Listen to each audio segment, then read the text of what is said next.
there's a lot of things that I never dealt with as a child. I remember when I was around 6 and my dad bought me a BMX. Okay. And he surprised me with it. So I woke up in the morning, there was a BMX in the living room and I went nuts. I think that was me at peak happiness. If you say to a child, oh, you are so smart, they will feel the pressure of being smart for like the whole childhood. Wow. So they labeled me smart. I need to make sure everyone keeps thinking I'm smart forever. I moved schools like 4 times. I moved schools twice in the same year. Every time I had to go to school, I had to make friends again.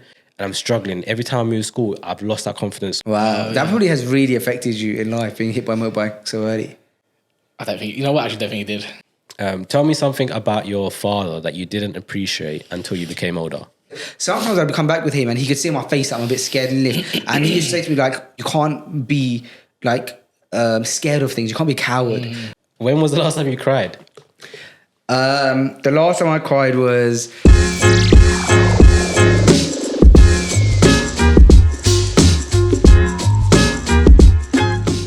All right, so I don't know how... Why have you brought us here today, Kairo? I'm sweating. I don't know how to Where start are this. we? Why are there no windows? Why are there so many lights in it? I don't know. To be honest, I don't know how I'm going to start this. Yeah. On a normal occasion, but we'll go on actually. So the podcast is called Inner Child. Nice. And the reason why I called it Inner Child is kind of one thing that I've... So I started doing therapy.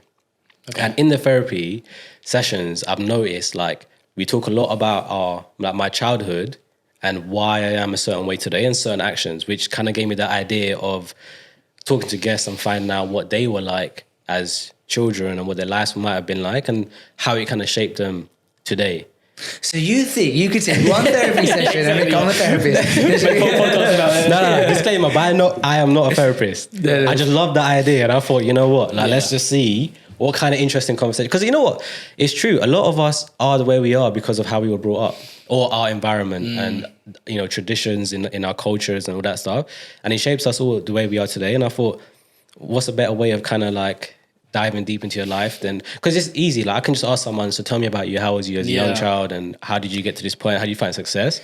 I feel like this way we can find out how you guys were as children and like, do you even realize how you was back then is what makes you who you are today? Firstly, I only just found out about this podcast, like the theme of it, like on the way into this building, right? So this is fresh to me. I love it. Do you know why? Because usually we only hear about people's childhood when they've brought up themselves because of some sort of trauma. Yeah. Do you know what I mean? The reason I'm this way is because of this happened in my childhood, this event, so on and so forth. So to make that like the center point of the conversation, I'm hoping that inshallah, as your podcast progresses, inshallah, we'll get to hear like many different types of childhood that we don't usually ever hear about because it's always just like about trauma whenever it is brought up. Yeah. So I'm interested about this whole concept, man. Well, inshallah, bro. I hope it works out. Like it's just it was like an idea that came to me. I was like, you know what, who's best to try it with than my 2 brothers, my companions, alhamdulillah, my friends, whose childhood you know nothing about. Yeah, exactly. So this is what I'm saying. So it's perfect for me to get to know you guys in a deeper level. Yeah. And see how, because to be fair, like both of you in different ways have changed my life, like today. Do you know what I mean? But let's find out what your life was like back in the days and so on. But before we start, let's introduce who you guys are. Obviously, for those that don't know, Faisal and Kaya they do a podcast called Freshly Grounded. Faisal started many years ago and moved to Dubai, met Kaya. They connected very well and Kaya ended up helping Faisal on the podcast and discussing topics that help the Muslim community in things like business, life, just general chit-chat. And I think it's kind of gone outside the Muslim community now, especially with the guests that you have and things like that. And it's also, I think in a unique time that we're in now, with a lot of people are now kind of having this interest and learning about Islam, I think this podcast could definitely be a fundamental pillar for them to start, because you guys not just chatting about, you know, the normal stuff like these are the rules and this is what you have to follow and stuff. It's kind of like I'm a Muslim and you're a Muslim and this is how we kind of live our life as Muslims. So that's basically what these two do. They run a podcast channel called Freshly Grounded. Yeah, and you want to add anything to that? No, I was just thinking, actually, back to your earlier comment. Thank you for that. That was very kind. Those were very kind words. I was still thinking about the concept of this podcast. I was thinking, how many people do you know that you're even really close with, but you have no knowledge of their childhood? Yeah. at all. Like, Yeah. and it's not a conversation that you like. It will just come out of nowhere. Yeah. Like, it has to be prompted. Yeah, like all my boys, I don't know like loads about when there was like 5, 6. I have memories from when I was about. I have some memories from like 5 years old, 6 years old, just a few handful. Yeah. But it makes you think that everyone probably has that. And how often have I asked my companions like, "Oh, what's your earliest memory?" and stuff like that. So on that note, I'm going to ask you, what's your earliest memory then? The first one you can remember in your life ever, even if it's like a tiny little thing. Because sometimes you remember like a picture of a thing, isn't it? Yeah, exactly. I can only think of like my early, because my timeline is obviously messed up, but I remember when I was around 6. I don't know if this is my earliest memory, but this is a very vivid, strong memory I have of when I was 6 years old, and my dad bought me a BMX, and he surprised me with it. So I woke up in the morning and there was a BMX in the living room, and I went nuts, like, oh my god, man, what's my BMX? I was like, I think I mentioned it before, like I think that was me at peak happiness. Yeah. I've never experienced a happy feeling in my life since then. It was downhill from that 6. 6 years old. Yeah. Nothing can match that happiness for me, bro. Yeah, because it was like, as a 6-year-old child. Even to this day. Yeah. Bro, it was a state-of-the-art, brand new silver BMX. As a 6-year-old boy, tell me like how you can be happier. Yeah. So yeah, that's my earliest, strongest memory. But I have some early memories of like me and my siblings like playing with like an overhead projector and things like that. What about you? Firstly, that reminded me of the Nintendo 64 kid meme. If you know, you know. I haven't seen it. I haven't seen that. You know what? It's crazy, but you might just be just about too young to know it. It's like literally early internet meme. Early internet. Oh, really? I just caught it when I was on the internet. Like, Oh, the okay. first year of the internet. Basically, you can YouTube it. It's basically some kid getting a Nintendo 64 as a present and just going nuts, like screaming. It? No, I've not and seen people that. telling it to like different memes. Anyway, Showing your age, guy. Yeah. My earliest memory is not as. I spoke about trauma, but alhamdulillah, I didn't have a traumatic childhood. I had a good childhood. But the first memory I have was when I got hit by a motorbike in front of my house. I don't remember getting hit, but I remember my granddad hitting the guy on the bike with a broomstick. Like, and he was in a wheelchair. My granddad's in a wheelchair from like age of 40. And he was in a wheelchair at that point, and I just remember being carried into my house, and like my only Watching memory, your granddad just hit. he was in his wheelchair, but hitting the guy who hit me with a broomstick. That's what I remember. That story started so strong. With like, I got hit by a motorbike. Yeah. You don't think you could outdo it. But then there's like layers of like, my granddad hit the guy my granddad hit the guy. I hit my motorbike. Then my granddad hit a guy with a broom. Yeah. And he was in a wheelchair. I was like, oh my gosh, what's going on? If that happened today, that'll be all over Twitter and TikTok. Yeah, 100%. Is that a caught on camera? Bro. Your granddad was too early with that. Yeah. But if anything, I look back on that and it's funny to me because I remember it was in my periphery. I was being carried in, but I could just see the corner. He's like whacking the guy. The guy was like, oh no. But yeah, that's my first memory. Wow. That probably has really affected you in life, being hit by a motorbike so early. I don't think, you know what, I actually don't think it did. It wasn't that bad. It sounds worse than it was. Why would that be your You'll first never know memory? the person you were before being hit by a motorbike. You were I was like a genius before. You changed from that moment. You're like a maths genius. Just knocked the IQ out of me. Twice, 3.1.4. Yeah, no, it was alhamdulillah, it was fine. Like I was at the hospital the same day and stuff. It wasn't a big deal, but it was just like it's crazy thing. I don't remember getting hit. I just remember the broomstick part. Yeah. So yeah, it wasn't actually traumatic. It just sounds bad, but it was fine. Alhamdulillah. That's crazy because that was literally going to be my question, like thingy. So Did you thanks get for hit by Kaya. No. My question was going to be like, tell me a moment from your childhood, Right. and so I appreciate Kaya you taking over the podcast in that Yeah, situation. sure, So I appreciate that. But what I was going to say after that is like, why would that even be like your first memory, like for both of you? Obviously, the BMX I can imagine. Yeah. Like, that's like your happiest. Yeah, time. I think it's because of that. Yeah. Yeah. For me, it's just... And yours But like, as well, it's like such a big moment. I guess. But again, like it would have made Like, sense. is it getting hit by a motorbike or watching your granddad? That's the funny beat thing, someone isn't up? it? That's the funny thing about his memory is that there was a traumatic thing getting hit by a motorbike, which I do not remember. I know it's been described to me by many people, so I kind of have an image of it, but I don't remember it actually happening. But it's this sort of funnier thing afterwards that I remember. So maybe, I don't know, like... Maybe it brought some joy to Maybe the that's my darkness. brain's way of like covering up trauma, where it's like, don't worry about the getting hit by a motorbike thing, just like have this funny image of... Because I've been like looking into like the inner child, and they call it like inner child wound, yeah? And it's kind of like things that you never healed from as a child that affect you today. So there's like certain behavior that we might have, you know, things like, and I know all of us kind of have it, it's kind of like stuff like being very controlling with with things like work or our children or things like that, our friends and our family, and we're very controlling. Like, there's a reason why we're like that. There's also a reason why we are either very loud in a big crowd or very quiet in a big crowd.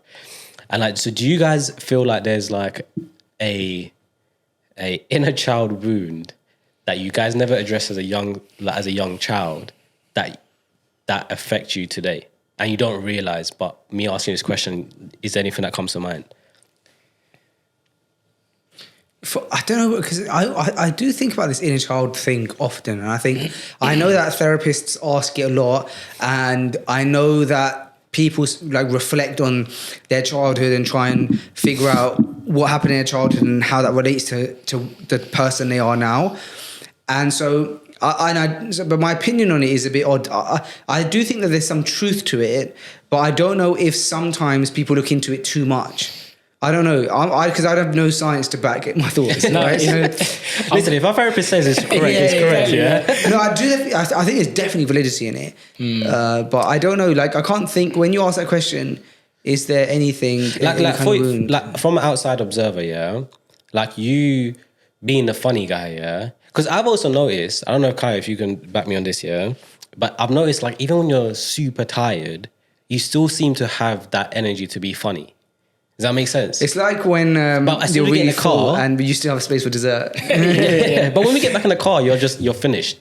Yeah. Do you know what I mean? So like, like when you was younger, do you ever feel like you was the funny one? You had to be the funny one in the family or in school or in crowds just to kind of feel yourself like fitting in or just for the tension and stuff like that. Like, do you see any correlation between how you behaved as a youngster and now? I do remember some things, and I think if I had to pin it down to anything, it would be to seeing people's reactions and how you can make people feel. Because like you can read a person's face when you see that someone has become happy or smiled or laughed because of what you've done. It's really rewarding. It's instant reward. And I have one memory of when I was really little. I don't know how old I was. I was definitely like. I wasn't even as old as 7. I was very, very young, but I was we had family round, nan, granddad, aunties, uncles, and I was dancing around the living room, and I was the only one. Everyone was like watching me, and all I remember is me dancing, the only person in me was dancing, and everyone just having a laugh. And that was such a rewarding feeling because I saw all these people who were so happy, and it made me so happy to see people so happy. And it made me really happy to know that I was able to give them that feeling. And so I think like if I was to pin it down to anything, if I had to be like, okay, like where does that feeling come from? I think it does come from the idea of seeing people smile and have a good time and knowing that you had something to do with it, which is also, I mean, you guys have been guests of mine many times in my house, so I'm probably like, you guys probably think, what is he talking about? But I do generally, I like hosting. Yeah. And so I like to try and go above and beyond when I host. Maybe like when someone's come like more than once, I'm like, oh, whatever. So like maybe you guys haven't, but generally speaking, I like to think, oh, these guys come around, what would they like? I'll always order the Philly tea. Even on that note, you know what's mad? Like, I'm lactose intolerant, and you still order pizza. That's true. That's true. Like he knows. And tea. Like, I can't eat nothing. That's true. That's very true. Sound bad to you. But generally, like stuff like, I don't know, like I'll try and figure out, okay, the driveway can fit 2 cars in it, but there's like 4 people's cars coming. How can I like sort the situation out where like everyone can be like easily parked? Things like that come to my mind. So I think it comes from when it comes from like wanting to see people happy and me having something to do with it. I also don't think it has to be negative either. I think it could come from a positive childhood trait. Yeah, I think that's what it would be. If I that's what I can remember the dancing thing. I remember seeing people be happy, be like, oh, you know, I can create some kind of performance that would make people have some kind of escapism and make them happy. Maybe also like growing up, we had, I saw some like depression. So we had an auntie, I remember around this age. And I remember, I keep mentioning this age. It was always around 5 or 6 because it was in the house that we lived in at that time. And everything that would have happened in that house would have happened before I was basically 6, because around 6 years old, we moved to another house. Okay. So these memories that are coming to mind, the BMX, the dancing, and now this third memory, which is this auntie who came and stayed with us. That also happened at that house. So it was before 6. And she came and stayed with us, and she was I remember very clearly, she was staying in our living room for a few weeks, in our living room on our sofa. And she was like she had like severe depression. She's battled it all her life. Maybe I think she was going for a divorce or something. I can't remember. And again, like I remember becoming really close to her, and I used to be very like cuddly and like very performing, and it would make me so happy to see people happy, because you even at 5 years old, like there's something going wrong because she's sleeping on my sofa, right? Like, this ain't right. got a permanent address, right? So yeah, I think it all stems from that. But I'll pass it over to Kaya because I've spoken enough about my childhood. But yeah, all these memories, I've never considered this, but yeah, I moved house when I was 6, so all these memories are definitely pre-6. Yeah. How about you, Kyle? Yeah. Have you ever, there's a word, maybe your therapist has told you. The concept is like putting a child in a box that they struggle to come out of in future. So if you say to a child, oh, you are so smart, they will feel the pressure of being smart for like the whole childhood. Wow. So they labeled me smart. I need to make sure everyone keeps thinking I'm smart forever. There's a concept. That's crazy because everyone called me dumb. Yeah. And I didn't want to stay dumb my whole childhood. Well, I mean, there's pros and cons, but I think like the last time I was reading up on it, it was like you shouldn't call a child smart. You should say, oh, you're so hardworking, or things like this, which is like things they can control rather than like labels so that like, they can't control. like behaviors and That makes a lot of sense. Yeah. But I remember a very old memory, I guess. It was one of my relatives as well. I think it was in Cyprus, where I'm from, North Cyprus. And she said it in Turkish, but I remember her saying, I was too young. It was just like a nice comment that she thought she was making. Oh, this one's going to be a doctor. Right? She said to my parents, something like that. About you? About me, right? And I was like, well, okay. I don't know how young I was, but point being, that kind of stuck with me a little bit. And then that also like, again, I think it was just a nice thing to say. Like they'll just try to say, oh, you're so smart. And in my head, I didn't see it as a negative at the time. I still don't. I think it's actually a positive because I'm not smart, but what I think it did is I think it made me curious about things. And I think curiosity is a good cover for not being smart, right? If you're curious enough, you'll research this, research that. You have like some surface level knowledge of a few different things. So people think you're smart, you're not. You just like you could just answer questions. You spend an hour on Wikipedia every week. It's fine. That's what it really is. But it made me curious to think like, okay, I think anyway, subconsciously it made me curious to just go research things and like find out about things. So I guess that positive reinforcement that, oh, you're smart or you're going to be a doctor. I came to realize later on that I was not going to be a doctor, and I was not smart, but it did give me that maybe early childhood incentive to just like, you know what, I'm not just going to go out with my friends down to like these places that I shouldn't be at. I'm going to like do something else. Yeah. I don't know. Subconsciously, I think. I feel like I was the opposite. Like everyone, honestly, like everyone used to call me like dumb and like, and I used to believe it. I used to be like, damn, I am dumb, you know. And then my grades are kind of showcasing it, so it's like validating what everyone's saying. And then someone kind of did say that my mum would always say like, why can't you just get into like pharmacy or be a doctor or a lawyer or and stuff like that. So when I started like realizing like if I don't take my education serious, and when I was working at Primark at the time. And I would, like the weekend and weekdays, like night and day. Like weekday, all the old people are there that are doing it full time to make feed their families and stuff. Whereas weekends, it's all the students and stuff. I must have done overtime on a weekday, and I just see these people, and I was like, I don't want to be in this position. As bad as it sounds, but it's just like looking at them made me realize like I don't think I want to be in retail in my 40s providing for my children. I was like, maybe I should go and become a doctor or a pharmacist, whatever. So I was like, okay, I'm going to take this education thing serious. And I went into uni and I put my head down and I just like, okay, I chose science. I'm going to find my way there. And even though I'm not no pharmacist or scientist, like the fact that like I got a degree made my mum happy. But like I always think to myself, like even now doing what I do now with the business and like my life now, I'm just like, why did I have to listen to people and waste my years and put myself in debt being at uni? Yeah. You know what I mean? So it's like, I feel like a lot of parents don't know. And I also look at my mum, I'm like, you're not no pharmacist. You're not no doctor. You're not no lawyer. Do you know what I mean? Like, I'm like, look at my mum saying that. Look at my uncles. My uncles might tell me like, you know, do this, do that. Why are you not this? I'm like, yeah, but what are you? Like, how can it be? Like, why are you so hard on me? Like, you call me dumb, you call me this, and then you want me to be a lawyer, you want me to be a doctor. But like, where are you in your life? And that's how I see things. I'm like, why did I listen to people in my younger years and I could totally be different now? But then I also, like, even like my therapist was saying, sometimes like everything in your life happened the way it is for you to be the way you are now. And you can't change it. So you have to accept it and learn from it and move on. Yeah.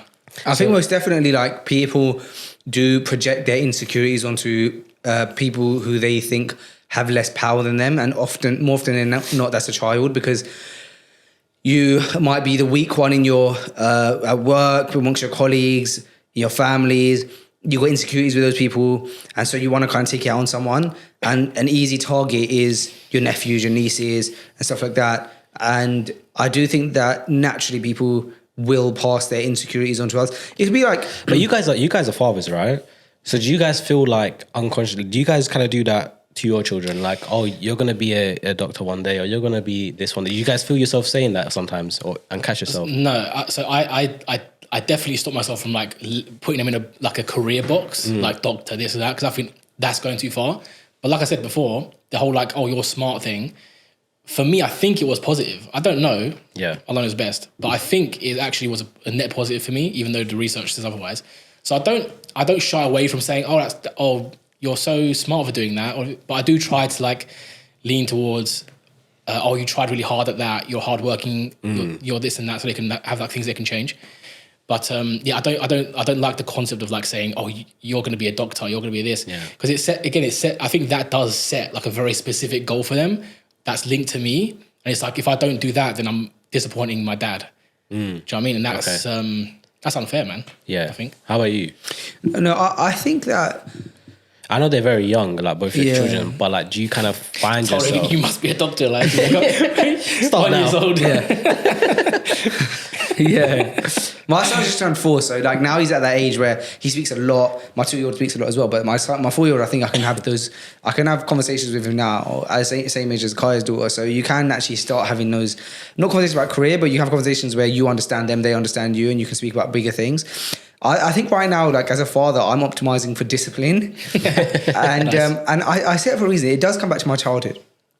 I think if I think about what I'm most grateful for in my childhood, now as a 29-year-old, even though it took 20 years for me to realize it, and at the time maybe I didn't always love it, but the thing that I'm grateful for the most as a 29-year-old now in my childhood is the discipline that I had received.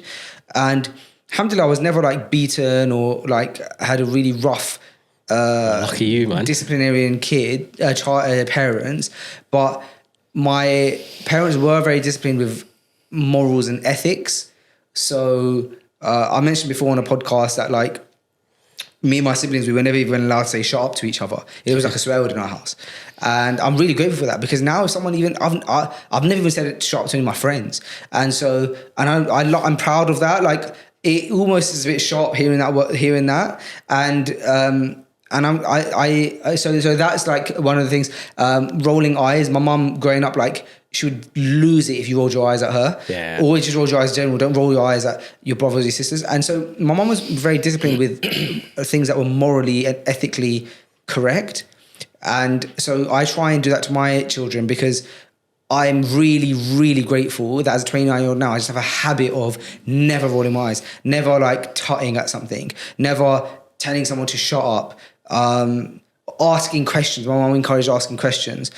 She would have conversations with us, and even difficult conversations. And she'd sit us down. She would have a conversation with us. She would never tell us off like in front of others to embarrass us. She would never, even when we She ever give you them eyes though? Like she'd give us the eyes, of course. Like even when we were growing up and you started getting letters. So like it was really mine letters, like, you know, you're 11 years old and the optician sends a letter like Master Faisal Choudhary, like, and it's like, here's your eye test results. Even then, bro, she'd never open our letters. She'd say that letter's in Faisal's name. He opens that, you know how to open that. If the door was closed, like in the house, you'd knock. You know, you don't just go into your sister's room. Things like that, all these like things that she taught us, I thought they were normal. And then you grow up as an adult and, you know, you go to people's houses or you see how other people interact and you notice that people don't do that. Don't just sometimes like it's normal for you to tell your mum to like it should never be like. But people like say shut up to like their dad, or they like doors closed, just open the door, or, things like that. Yeah. So my priority right now with my children is to instill these kind of just like droplets of discipline and morally correct habits, because I know that they will stick with them for the rest of their lives. Yeah. I guess that takes me to the next point, which is like a lot of us are also influenced by people around us, and sometimes we don't realize, right? So like for you, for example, like your mother had these disciplines and morals and ethics and stuff like that, and now you're kind of doing the same for your children. So my question is there like a piece of advice or a lesson that a loved one that you often find yourself kind of coming back to? Let's start with Kyle. Oh, so you start Faisal. I'm trying to think of one. Like what comes to your mind? Like any kind of advice or, Yeah, so interestingly, it's from my dad. And my dad would give this like some advice here and there. I won't tell you exactly what he said, but it was about like personal hygiene. Similar to kind of what you were saying with like these sort of small micro interactions with like your family and your house, things like that, like how you interact with letters and doors. My dad would give like small, like every now and again, not very often, but every few months there'll be something that will say like maybe something will go wrong. He'll just like say, look, by the way, this is how you do this. You don't do it that way. You got to do it this way. And when he said it, it was like, my dad was like a very well-established authority figure in my household. Where it's like, if he said something, it's like a traditional Turkish dad. Yeah. You should listen. Yeah. And so he was giving like, that's the first thing that comes to my mind, but the personal hygiene thing. But there was many different things about like... but is that something that you keep coming back to, like when you... No, advice and stuff? It's not, but... I'm disgusting. That's what hygiene meant. You gotta brush your teeth. I cast them to the side totally. Like every time you brush your teeth, my dad I've told noticed me. that with you, Kairo. Kaya is like very particular about personal hygiene. Am I? No, I don't think you're like very particular, but I think like I've noticed, because I've spent a lot of time with you, you are very hygienic. That's good. And you do smell good as well most of the time. Thanks, man. I appreciate that. But yeah, I guess, what's that? I just don't know, like you're well groomed and stuff like that, so it must have been from your childhood. Yeah, I mean, there was many different sort of, again, these sort of like very small, I'm talking about like less than 10 seconds of advice. Just like very, when you go here, do it like this. When you do it like, so, I can't give you specific examples because they were like. But it's valid though, because it's part of you now, right? So you're kind of carrying out, like you're brushing your teeth now. And I think maybe the important point here is not that what he said, but the fact that he would say things every now and again. Yeah, and it wasn't the fact that he was constantly lecturing me. He wasn't. Also, like when he said it though, it mattered. Yeah. So now I'm thinking in my head, why is it? Because I can remember the times where he would give me advice, like in the car. I can almost remember the environments in the car, driving to school, or maybe at the dinner table, something like that. But I can't remember right now. I cannot remember the words they were coming against. No, Kaya, remember right now. But my point being, I kind of want to emulate that in my household and be the guy who, when I do say something, it's an event. I've given advice, and it's like, oh, that will stick with them. So when I say, hey, eat those vegetables because of such and such, they'll take note. They'll take note of that. And not just, you want to rule with an iron fist. Yes, I'm putting around a bush. Like, exactly. One example is that like we were scared. There was a very popular cartoon. Everyone knows. I won't mention it. Very popular cartoon. Most people watched growing up. My dad hated it, right? And I think he didn't want us to watch it at all. And it would always be on about the same time he would come home. So like there would be a period where we would watch it. Like, we'd like listen out for his car, and if he was coming in, we'd turn it off. Yeah, but I could not remember. I couldn't work out at the time, why does my dad not like this cartoon? Like we couldn't. It's fine from our perspective. It seemed fine. Now that I've grown up and I look back at it, it's that concept of like the dad's the buffoon. Okay. In this cartoon. I know what cartoon you're talking about. Everyone knows it.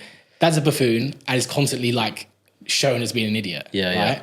And now I realise why he didn't like it. Yeah. I've noticed though, like thinking about it now, a lot of TV shows back in the days were like that. Like, even a lot of TV shows, even today, the kids, the dad's the idiot. And I think that's crazy. Without getting too deep into it, I think it's... There's an agenda behind that. Oh, yeah.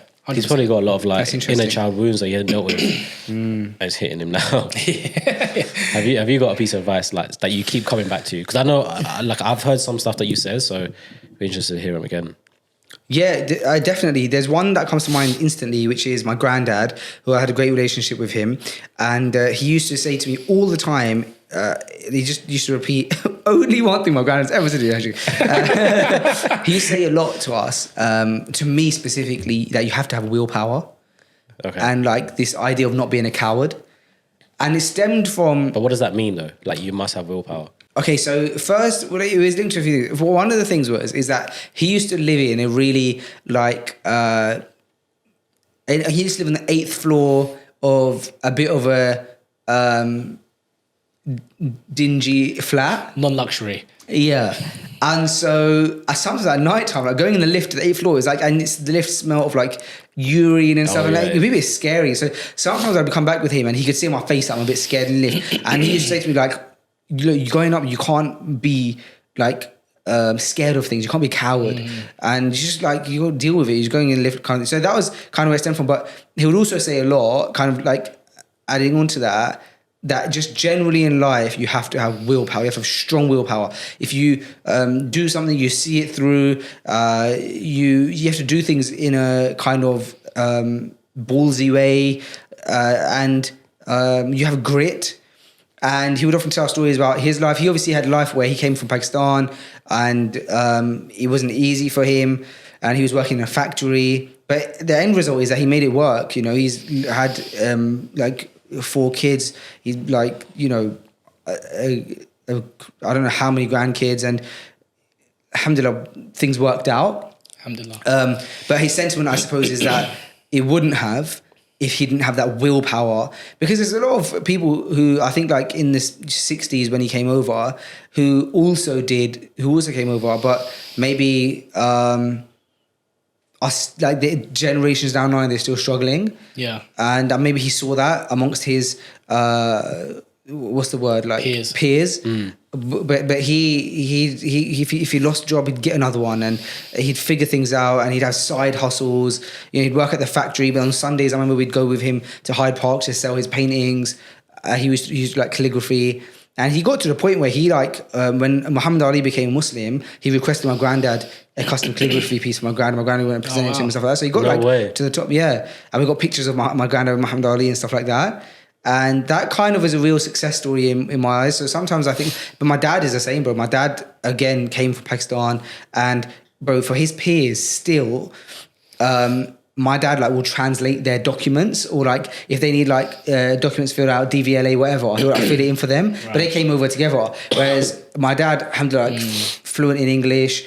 And people are shocked when they find out that he actually came over from Pakistan and stuff like that. So when I see those kind of patriarchal. When I see those father figures, those dads, those dads in my life, it makes me realise that that's been a trend, and I want to also have that, be that same kind of person. Like have that. We'll obviously we moved to another country now, and it's not easy. But you know, I want people to, my children especially, to see that I made it work.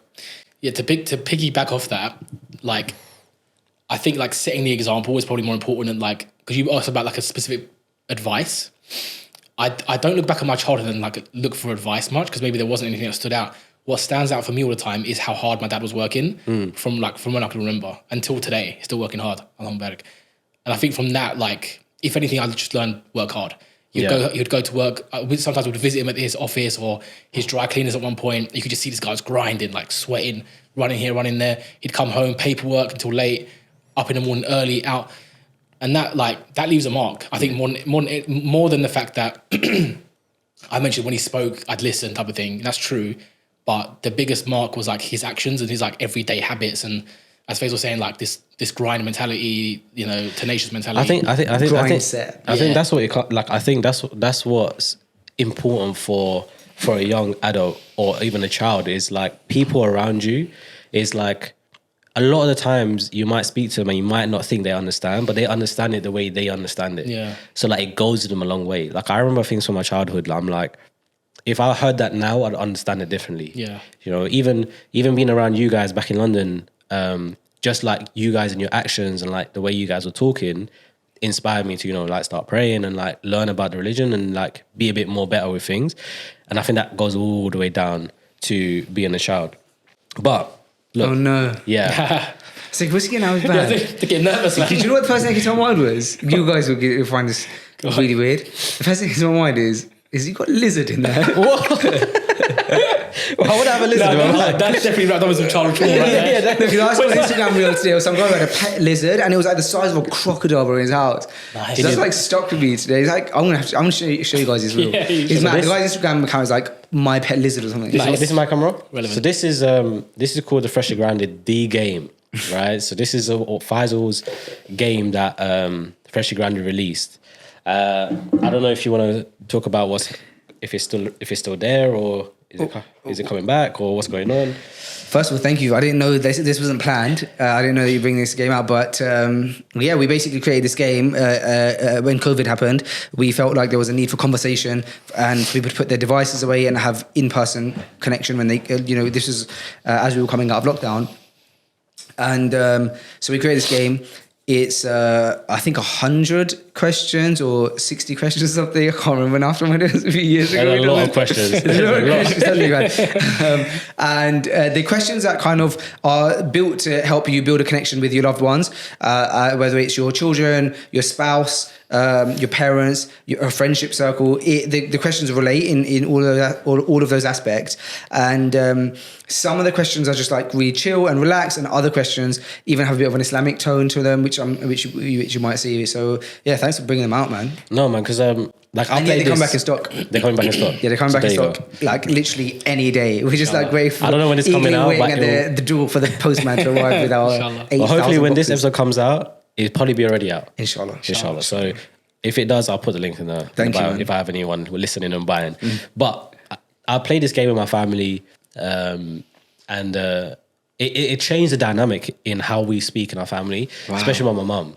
So my mum, like off the cut, she just started spitting out trauma, and I was just like, whoa, like, you know, we wasn't ready for that. And I think she, like, once she did that, it became more of like a channel where we can kind of now speak about certain things. Like, it's not 100% there yet, but we can at least introduce the conversation. Wow. But I wanted to, I picked out a few questions, and I wanted to try it with you guys. So I'm gonna ask you guys a question, and what I'll do is I'll ask one question each. Yeah. Right. So you don't have to answer the same questions. Cool. But we start with Faisal. Tell me something about your father that you didn't appreciate until you became older. I would, to be fair, my default answer would have been just that sheer level of hard work. But because I've already mentioned that, I'll mention something else. I think what I value about my dad, now that I'm older, is that he would always put his children first. You don't always notice that when you're in it, because it's the norm for you that, like, you know, dad's providing X, Y, Z. But as you get older, you realize the struggles that a man goes through, and that life's not always hunky-dory, finances aren't always the best. But we never saw a drop in quality of our provision from him. And we would think that's because he's just always good, but it wasn't. It was because that's the constant that he wasn't willing to sacrifice, and everything else he was willing to sacrifice, even if it meant that he wasn't going to eat, we was going to eat good. And I only noticed that getting older because, first of all, I'm like, as an adult, I now have children and stuff, and see how difficult it is. But also, like, we've had conversations about this, and yeah, that's probably the thing that I value about my dad the most. Yeah, I like that. Kaya, I really like this question because it kind of makes you put, you know, the feeling of hate aside to find love, right? So this one, think about someone you recently had a disagreement with without telling me who they are. Share 3 amazing qualities about them. Okay. They're extremely observant. They're extremely loving. and they are avid problem solvers. Nice. Yeah. Okay, nice. And they do eventually apologise. You can really answer that question so passive aggressively. When they finally understand what they did wrong, they're great at talking for ages. Faisal, you're gonna love this one. When was the last time you cried? The last time I cried was genuinely. Last time I cried was I was filming the intro for a Freshly Ground episode the other day, and I was talking about the situation in Palestine, and I had to shoot about 3 times because I cried, and I didn't realize that I would cry because I hadn't physically cried yet about the situation. Not because I wasn't super upset by it, but because I hadn't, like, when you speak to people about it, you're like, oh, like, have you seen this is happening now? And it's like, oh, that's really terrible. And then, you speak about it, and you speak about it in circles, and you're all speaking about it and kind of like having a conversation. But I hadn't spoken out loud about it when I was by myself. Yeah. And I had all of the time and silence to speak about it in a really slow way and to internalize every word because I'm going to be speaking about it for video. And when I had the opportunity to do that, then I cried doing that. And it was at the moment when I was speaking about the images and videos that you were seeing of children and of like children's bodies and stuff like that. And so that was the last time I cried. Even when I see those things, I can feel like a lump in my throat. And you can kind of like be like, oh, I can feel a lump. Let me change the subject, right? Exactly. Yeah, and I didn't have that escape that time. That was the first time I didn't have that escape. Well, I mean, it's a like I really want to talk about it, but I'm not educated enough to talk about it. But I think it is something that, you know, it's always free Palestine, and I think it's so heartbreaking because even like even my mother, like my mum's just kind of just like, she's like, imagine if those were my kids, and she's like putting herself in that shoe, and she'll be like, oh my God, like, you know, I just feel like crying and so on. And when I'm seeing them, like I'm just retweeting everything that I see, as gruesome as it is. I just want as many people to see it because it's reality. But like I'm seeing in certain ones, and it's just like I can feel that lump, and then even that, like it brings this like it's like a flashback of different feelings that I'm getting, and it's like I'm not just feeling about the Palestine thing, I'm like feeling other things, and it's just making me like have this anxiety. But yeah, it's free Palestine, and I think whatever Israel's doing is definitely wrong, and I just think you should be able to see the truth just by seeing those videos, and I think that speaks the most loudest than anyone can explain. Okay, Kaya, next question. Tell me something about your mother that you didn't appreciate until you became older. I think I've got 2 children now, alhamdulillah, and my mum had 3, so I'm one of 3 3 boys. I think balancing that, I can already see my children are young. One is literally a few months old, but I can already see how challenging it's going to be balancing them as they grow up. So for her to do that, and she did it quite well, alhamdulillah, with 3 boys, I can appreciate that now, and I imagine in 10 years' time I'll appreciate it even more. But do you appreciate that from your perspective or like from your wife's perspective? Like, oh my God, I can see how tough it is for you. Imagine what my mom went through. Or are you kind of just looking after these kids, and how did my mom do it? What I think the main thing here is like making sure everybody feels loved, right? Because children need to be loved in their own ways as well. You can't just show them love in one way and expect them both to experience it the same way, if that makes sense. You know, this one is a bit more emotional. You know, this one's a bit more, to the point. You know, this one over here is more about, he just cares about sports and whatnot. You need to sort of show them love in different ways. And I think she did that well, because I don't think any of us ever really felt, you know, when you've got, I kind of feel like when the more siblings there are, the more likely it is that one feels like they're the least favourite, or one feels like they're kind of the favourite, and there's like a rivalry that Are you the oldest? No, I'm the middle one. Oh, okay. I'm the middle child. The middle ones feel the least loved. What is it? I can't really say that I did feel that, is what I'm saying. That's nice. Because I think a lot of middle children do have that. And although I do, like when you read about middle child syndrome, I get it. I was like, oof, yeah, I get that. But I don't ever look back and think, man, I was not loved enough or anything like that. I think she balanced it, and my dad, of course, but I think obviously she was the one who spent most time with us. I think she balanced it very, very well, and I don't think that's an easy thing to do at all. I can see that already. So I think that's what I appreciate a lot. Okay, nice. Faisal, what are you preventing yourself from feeling? I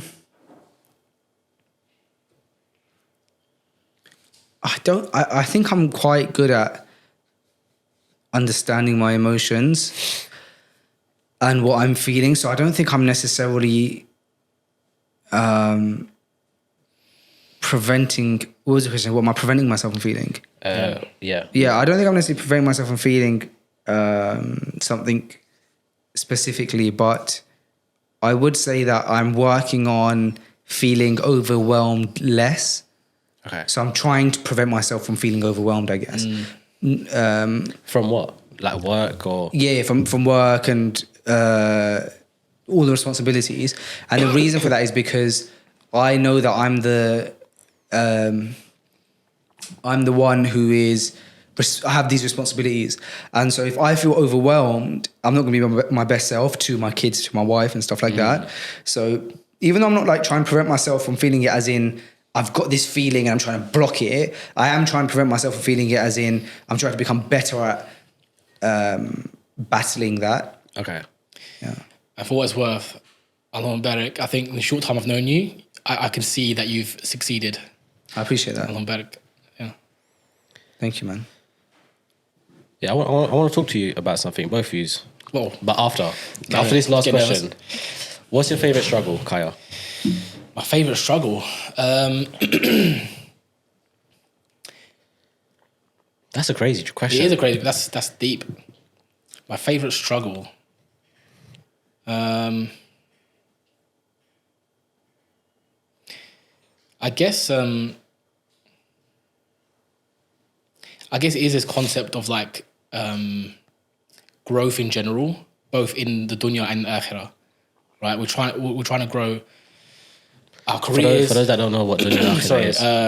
The afterlife. So Islamically, obviously, we want to work for the afterlife first and foremost to, on a day of So that's the judgment. akhirah. Akhirah is the afterlife. And right? dunya is This worldly world. life that we're living currently. And it is a struggle, but like, again, Islam gives me that a lot of happiness and contentness and the tools I need to be patient when things are bad, and grateful when things are good. Yeah. And I feel like the more you learn, the more you grow. And it's just like Islam gives you like a cycle of just like good. Even when bad things are happening, you can get good from it. If you're in a mad situation, mad disasters happening to you, you can have patience with it and get good, get rewarded. So when it comes to the question of like, what's your favorite struggle?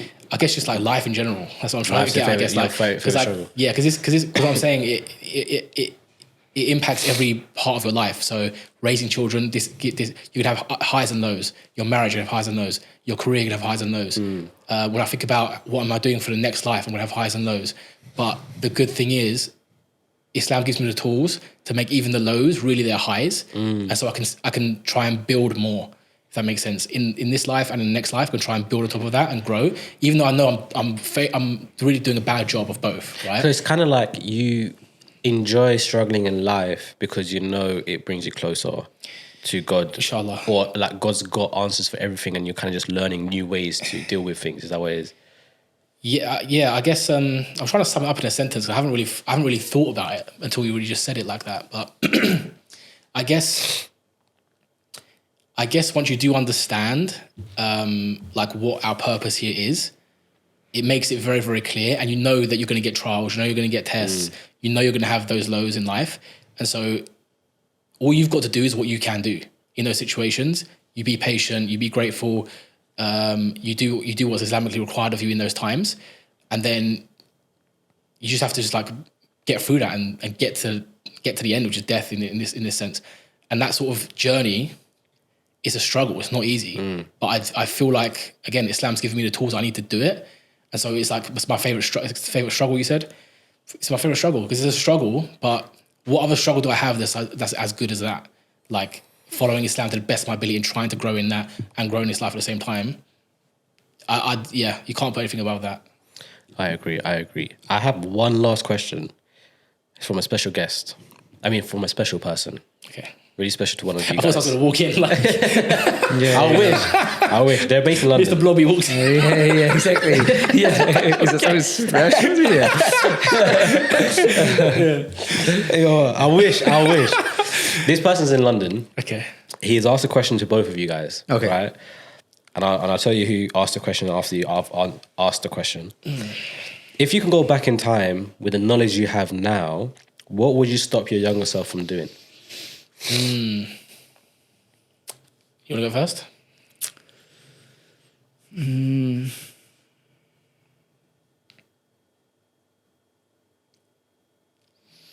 can go if you need something. Yeah, you go, yeah. I think it harkens back to what you said earlier, which is like listening to people around you at the time. And in my case, I don't think it was like anything malicious or anything like that. But I think it's like the default thing, which is like you must go to university. Yeah, that's the pathway to success. You get your A levels, you go to university, you get a degree, and you get a job, and I guess parents, especially today, I think is even more clear. But like 10, 20 years ago, it was like it still seemed like a safe and stable way to go about things. And so that was all I was hearing around 16, 17, 18. And so I would stop myself from listening to that and going to university and wasting like the 3 or 4 months I did. I dropped out after 3 or 4 months. But even those 3 or 4 months, honestly, so you didn't finish uni? No, 3 or 4 months I dropped out. Oh, wow. Alhamdulillah. But that whole, if I could go back, I would like start what I started at like 19, 20, like then. Yeah. But like you said earlier, everything that happens makes you who you are. Allah is the best of planners, alhamdulillah. I don't regret anything, but if I had to say something, yeah.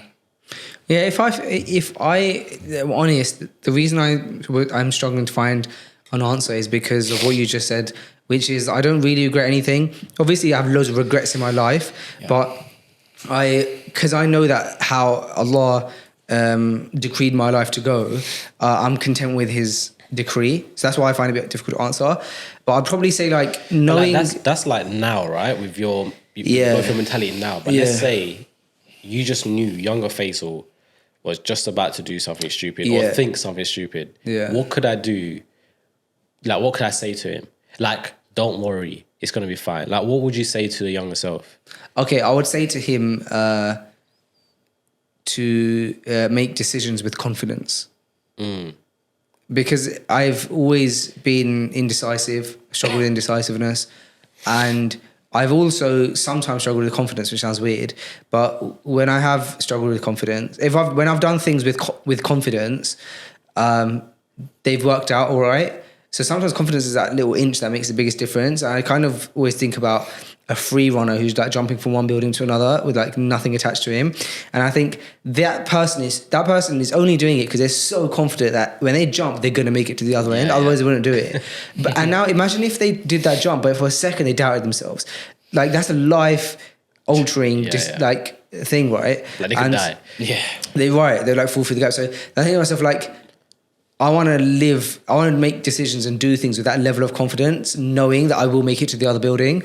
And if I was to do that, then then even if I do fail, I guess like you'd rather fail having given it your all than deciding that you failed before you even started. Yeah, I think you just summed up what I was trying to say earlier, which is like, which might have been much more eloquent than Alhamdulillah, was what I was saying, like my struggle, right? That whole free runner metaphor, I feel like it's my favorite struggle because I know that even if I do fall through the gap, and I get that moment where I've fallen through the gap, again, Islam's giving me the tools, it's like, that's fine. Yeah. It doesn't matter.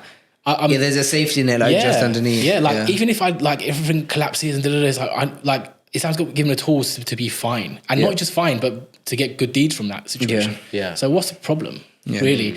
It's not confidence, it's just like, doesn't really matter. Just try your best, whatever's written for you is going to happen.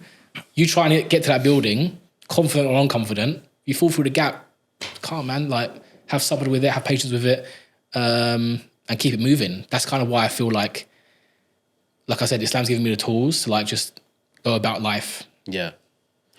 Who asked that question? It was Kel.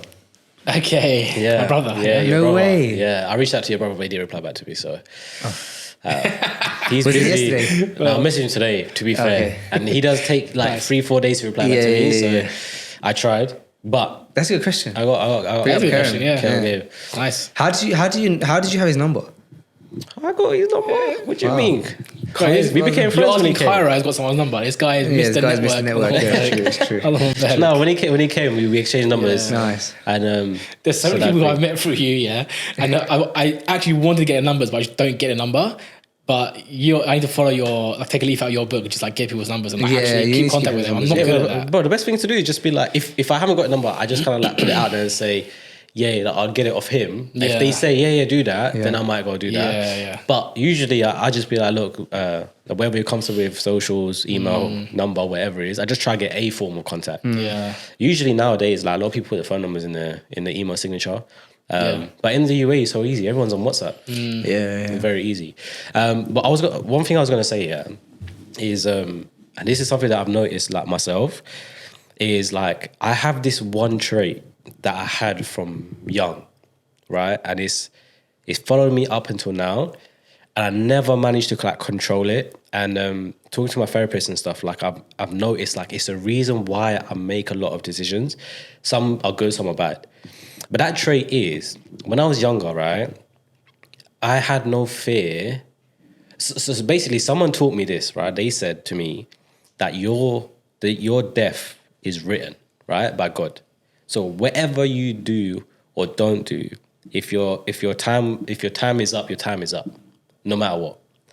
So with that in mind, I used to do this thing where like when I was younger, I used to enjoy kind of like getting myself into troubles and stuff like that. And I used to say to myself, if I'm dying today, today's the day I die. But if I don't die, I'm coming out of this. And I used to just run in head first, and I carried that. And then now, obviously it's not as dangerous as it was now, but like now, wherever I do, like even like, my missus and like my family, they're just like, you're too optimistic. Like if something goes wrong, I'm like, don't worry, it's fine. Someone does something wrong to me, I'm like, it's fine, whatever it is, and I have this trait now that it's evolved to more of a peaceful one. But do you guys have like a trait like that you had when you was younger, and you notice yourself kind of like it's just not leaving, but it's just shaping how you make choices or how you speak to people or the people you mingle with? You go? Yeah, I think for me, it's the same thing that we mentioned at the beginning of the episode, which was the kind of desire to make people a bit happier in a moment, like short-term happiness. I'm all about short-term happiness. I don't care about your long-term happiness. Just that desire. I've had that since my earliest memory, and to this day, I still. Was you happy as a child? Yeah, I was very happy as a child. Yeah, Really? Yeah. I've got decreasingly happy as I've got older. In fact, I was at my peak when I was a child. Yeah. What about in your teens, though? What about in your teens? Obviously you go through like bad days because you have to go to school and it's not always great and stuff like that. But generally speaking, alhamdulillah, I was quite happy. Yeah. Alhamdulillah. What's the question? Do you have like a trait that followed you up into your adult life? You know what? I guess like I'm not a very. I think most people who I spend time with, they'd probably say that I'm a bit too laid back and like about things. Kind of like what you said, like a little bit like, I don't really care about this too much. I'm quite laid back and like I just turn. I wouldn't say I turn everything into a joke, but I'm like I'd rather a situation was like more playful and just like not serious and like just serious. I don't like confrontation much. I'd rather just like play it off. Funny enough, the confrontation, confrontation is like a lot of people that don't like don't like issues in the adult life, right? Like facing them face to face. Was as a child they wasn't like they was always surrounded by things that didn't give them peace. So like it could be things like siblings arguing or parents arguing or things happen in school to the point where like as an adult now, and this is what I found out from my therapist. So because I'm the same, I hate confrontation. Like I'm the type, if we are arguing I need to leave the room and come back a bit later. Yeah. So if That's someone's amazing though. That's a good trait. That is a good trait. yeah, well, it never works because like the other person wants to deal with it right there and then. I'm the deal with it right there and then person, and that never works. That's worse. Trust me. Being that person is way worse. But that's the thing. So it's like it's hard to maneuver. But that is the reason why. Yeah, one of the reasons that makes why. sense. So again, I had two brothers, right? I still have two brothers, right? And so there was and 3 boys in the household is a lot of chaos. Yeah. Right? Sometimes there's arguing, sometimes there's fighting, fist fights. My older brother was like, when he was in his younger years, he was very rebellious. So there was a lot of stuff going on. So that's from that. But also on the flip side, me, as much as we fought and like disagreed about stuff, whenever my parents would go out, go shopping, go Tesco, whatever, go, right? Redact that. We would instantly, within seconds, someone's got a ball out, we're playing football, right? And we would go all out. This is from earliest childhood, we moved house a lot as well. All throughout all the houses we were in, we found a corner or like two sofas where we play football in between 2 goals, and we would just play for hours, sweating, like barking each other. It was on for 2-3 hours while they were gone. Sick. That was every day. And like if it didn't happen that day, we were like, why did we not play today? So like there was a kind of like a 2 sides of the coin. It was like, yeah, there was chaos in the house, but also whenever we found the opportunity to play, we'd play either football or wrestling. And it was like one of those things. So we'd play a lot. So, but it might not be like, you might not realize, but it might not even be nothing to do with your family. It could be something totally different that you just haven't like. Yeah, I guess so. Remembered. Do you know what I mean? Like, because a lot of these like childhood traumas, yeah, like leave a feeling, and you don't remember what caused that feeling, but like that feeling's there. Do you know what I mean? Yeah, it's kind of like anxiety, like a lot of stuff I don't remember from back when I was a child, and I've forgotten a lot. Yeah. But I know it shaped me to what I am today. One thing that Faisal said early on in the podcast, which I think is like very controversial to say, but I totally agree with it. And maybe this is how this podcast blows up by us saying things that are totally against this whole like therapy thing, right? But I've always thought, because I've had people around me as well who they have had childhood trauma or they've had some difficulty growing up, and it caused them issues later in life. And this is probably me speaking from a place of ignorance and a place where, because I haven't had, alhamdulillah, any major childhood trauma, it's like, it's easy for you to say. So I fully understand that, and I want to caveat this by saying that I'm probably speaking from a place of privilege here, from that perspective. However, I do feel like this concept of digging to find trauma, and also when you do find it, using it as an excuse to excuse your behavior as an adult. I'm not saying that's always the case, but I do think there's a line somewhere. I've got no clue where that line is, because I think when you do find trauma or you recognize trauma, you do have to deal with it.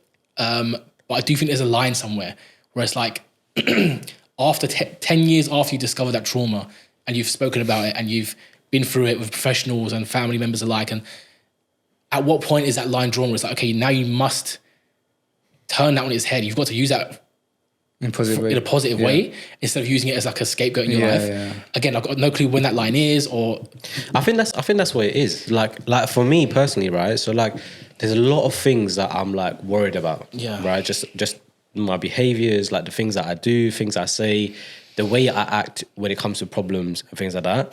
And I've like just going through like this therapy session and like talking about it, I realized there's a lot of things that I never dealt with as a child. And I did things because of the things I was going through. And it was like, how did that make me who I am today? And if I understand there's a connection between it, could I also understand why I react the way I do so I don't do it again, kind of thing? And it's connected. Like, and it could be a positive thing, it could be a negative thing, right? And I think the line could be is where like you ask yourself, like, does it make it a difference to how I move forward? But sometimes it's good to know. Sometimes it might not be good to know. In my case, like I'm finding it very interesting to understand. Like for example, I'll tell you, right? So like I never had confidence, right? Like never. Like I'm sure you remember me in Feed Source. Like I don't remember myself like talking too much.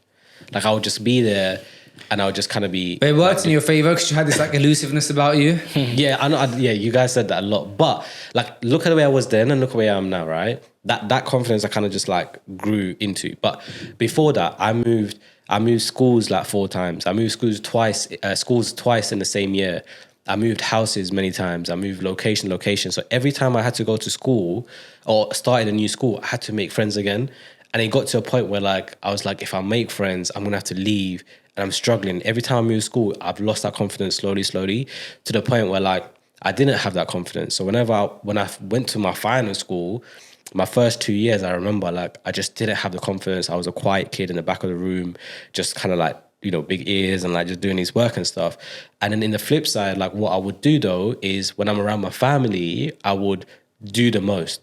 I'll try to be the funny guy. I'll let myself be the joke. Like I'll let everyone cuss me just to be that funny guy and like feel wanted, feel that thing. Because I was like, my family are not leaving me though. So like, let me at least be the guy here. And I'll let them like cuss me down, and I'll look at it in a way of like, oh, they like me, they're cussing me down and da da da da. Obviously, as you grow older now, I'm just like, damn, like it's the moving schools I lost my confidence in. It's the situations that I was in made me do what I had to do. Then it was like being the butt of the joke in my family made my family never think that I'd be anything. Do you know what I mean? Yeah. And it's like all of these little things like equaled to what it was, and then that shaped me from that point onwards as an adult, what I do next. So like the confidence thing, I was like, I just need to find myself and accept the fact that, you know, not everyone's going to be here to stay forever. And sometimes some people are just worth just meeting once. They don't need to be met twice. You know what I mean? It's not that kind of relationship, whereas others, but you're not going to know unless you put yourself in that room. The other thing as well is like, stop being the butt of the joke. And I'm still trying to, like, that one's hard to get rid of because you've been doing it from young, yeah? But I think stop being about the joke, but like create better memories, have fun, do fun things that create laughter in other ways. And I'm learning these things, and that is the big difference. Like when talking to therapists, like as a child, that was like the feeling that I had, you know, the confidence, being about the joke, to now it's like just, you know, in terms of jokes and stuff, create your own narrative, build better relationships with your family. And then the confidence thing, I think, is something that you grow, man. I think the more you do things as well, the more confident you get at it. So meeting people, I just started meeting people when I moved here. Here's a great opportunity to meet people and build your confidence in that sense. And I just built it here. But if you met me like a year, like maybe 3-4 years ago, like I was still quiet. I wasn't like over there. Yeah. I guess when I met you, you were, I wouldn't say you were quiet, but you did have that elusiveness to you. But I never for one second thought this guy's unconfident. Yeah, you don't come across not confident. Even back in Faisals. Yeah, you never came across not confident, bro. Because your accolades spoke for you and stuff. Like you is coming from a big like job and stuff like that, and you'd rather be someone who speaks a little bit than be someone like who speaks too much, like me. Yeah. And I think I have that where I talk too much. Yeah.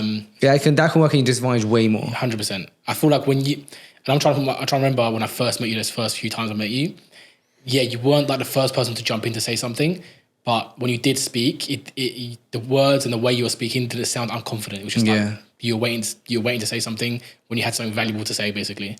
Yeah, I mean, I guess maybe confidence interpreted differently. I think it's more like confidence in myself to be able to be involved in this conversation a lot more. Does that make sense? Like this, right? Like this is I'm a bit involved a lot more. Obviously, I'm the host and stuff. But if this was in Faisal's house with guests around, I'm more of a listener than a talker. Look, guys, I appreciate you guys coming on. I want to end it with an exercise. You're like, but it's been rubbish. We ain't putting this out. No, it's been interesting. I mean, like, look, and you guys, like, I feel like you guys are holding that back a little bit, right? In the sense of like, because you don't even know where to start looking. And maybe that's just me interpreting it from sitting in this chair. But I feel like you guys don't know where to start looking. I feel like a lot of you, and the good thing is when you guys are thinking about memories, you're thinking about good memories, which is mad because the opposite for me is when I think about memories, I'm thinking about all the pain and like all the tough times I went through. So that just shows what kind of childhood you may have had. And the answers that you're giving are great because there's other people that are going to be like you and there's going to be people that are like me and everyone's going to give different answers. So I enjoy that. But I wanted to just end it on this little exercise, right? I found online. So lean back. Okay. Close your eyes. Oh, really? Okay. Right. I might put some music on this. Some little raindrops. Yeah, raindrops is good. Fun. All right, so close your eyes imagine your bedroom door as a child. Yeah, so imagine you're seeing your childhood door of your room. Go inside and you see your child self just sitting there on the bed. What would you say to him right now? Kaya first. See, this is what I mean by earlier, where it's like a serious conversation. I'll laugh and I'll try and That's make good. a joke out. You might be having a good time. Maybe that's some sort of trauma. Can I open my eyes now? Yeah, you can. Okay, fine. Fair's gone, man. Fair's in his room, like playing his video games. What would I say to him? What would I say to him, man? So, firstly, he's sitting on a top bunk because I was at a bunk bed with my younger brother. Oh, lucky you, bro. So it's on the top bunk. I'd probably, what I say to, if I'm being realistic, yeah. I think I've got there's a temptation in me to say something profound, and I've had that. Anything like what was the first thing that came to your mind? I've had that temptation to speak like that in this podcast because like I feel like that's what the questions sort of deserve. But if I'm being realistic, I'd probably joke with him. I'd probably just say like make a sort of joke about how we should scare my little brother, because what I usually do is I try and scare my little brother because we were on bottom bunk. Yeah. This is not what you want. This is exactly what. But what I do, like, when the lights go out and I'm going to sleep, is I put my blanket down the top of the bunk, so he's where he's looking towards. And then at one time, I climbed down, so he couldn't see me climbing down because the blanket was there. It was dangling. And I jumped out from the side and I scared him a lot. And that was if you ask him, he'll remember that. Yeah. So honestly, I probably like make some sort of joke about doing something like that, or like plan something like that, some sort of prank or something like that on Kedem.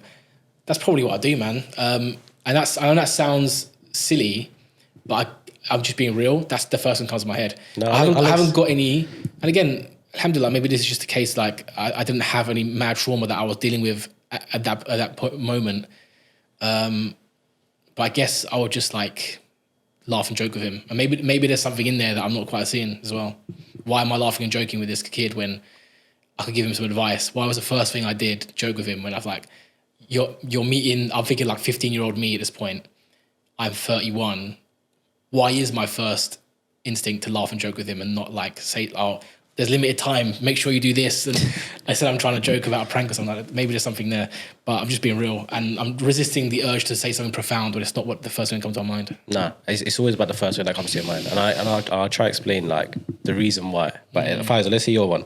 Yeah, my one's a bit different actually. I think that your one is valid, by the way. Yeah, like, for sure. I think like you're talking it down a bit, but I think that's like great that you would have jokes with him and stuff. When I don't know, that was an incredible exercise, bro. Like, it's actually really profound. When I closed my eyes and you said think of your childhood room, I first of all didn't know which room to think about, as in like because house?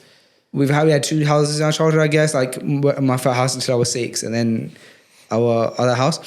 And I thought, well, let me just go back to like the earliest house. So I thought about the 6-year-old house, and I then imagined. So in that house, me, my brother and my sister, I was 6, I was like, let's say 5, my brother was 6, my sister was 7. And so at that age, we all shared the room. It was just a 2-bedroom flat.